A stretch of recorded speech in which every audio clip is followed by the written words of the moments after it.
மாயவரை அழைத்து வருவதற்காகவே மாயவருக்கு ஏற்ற வாகனம் விரைவி செய்ய வேண்டும் என்று சொல்லி காவலர்கள்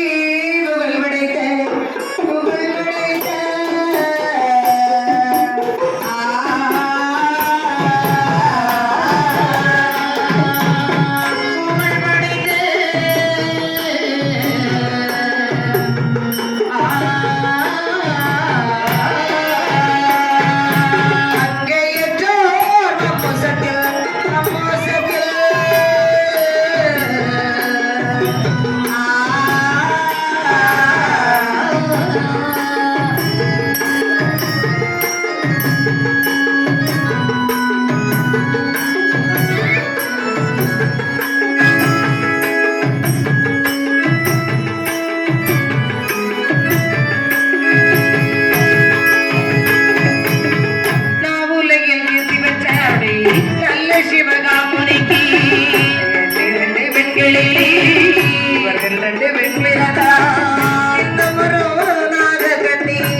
தாமரை மலரிலே எழுதப்பட்ட பிரம்மதிமுடைய மார்பு காசிவருக்கு பாரமாகிய பெண்கள் 13.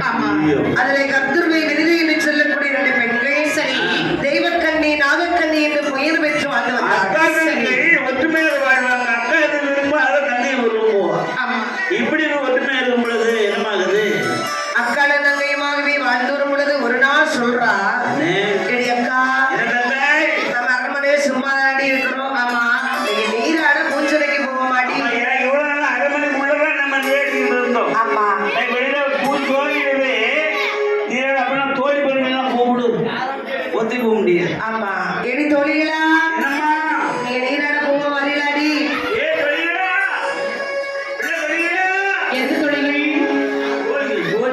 ஆமா நாங்க பூத்தூரே நீராட போறோம். நீங்க எல்லாம் போகும்போது நாங்களும் வருவோம்.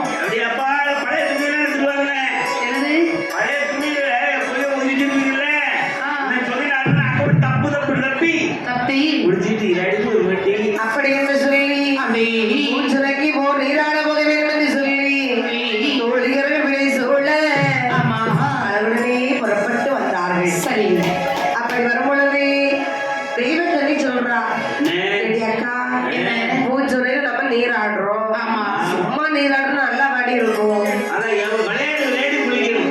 ஏதாவது வாக்கு சொல்லி விளையாடுவோமாடி? ஏதாவது வாக்கு சொல்லி விளையாடுவோமா? அவன் வாக்கு சொல்றது நல்லது. ஆமா, என்ன சொல்லணும்? வாக்கு சொல்றது, அதாவது வாய்க்கு வாய் இதை போட்டி வச்சு நான் கேட்பேன், நீ அதை கரெக்டாக சொல்லணும். ஓ அப்படியா? ஆமா ஆமா. ஏடி அது என்னமோ இப்ப நல்லா இருக்காது. வேண்டாண்டி. எடி அக்கா, என்னடி நான் உனக்கு சொல்றேன் கேளு. சொல்லு. அதாவது நம்ம வாது சொல்லி விளையாடுறதை விட அப்படி அதோ ஒரு யானை வருகிறது. ஆமா, அந்த யானை என்ன நிறம் என்று யானையை பார்க்காமல் யானை பார்க்காத நிழல்ல தண்ணியில தெரியுது. ஆமா, அந்த நிழலை பார்த்து எல்லாரும் சொல்லணும். யானை ஆகாயத்தை பார்க்காம தண்ணீர் தடாகத்தை பார்த்து யானை சொல்லணும்டி. அப்படி இவ்வளவுதானே? ஆமாடி. எடி இது பெரிய விஷயம்.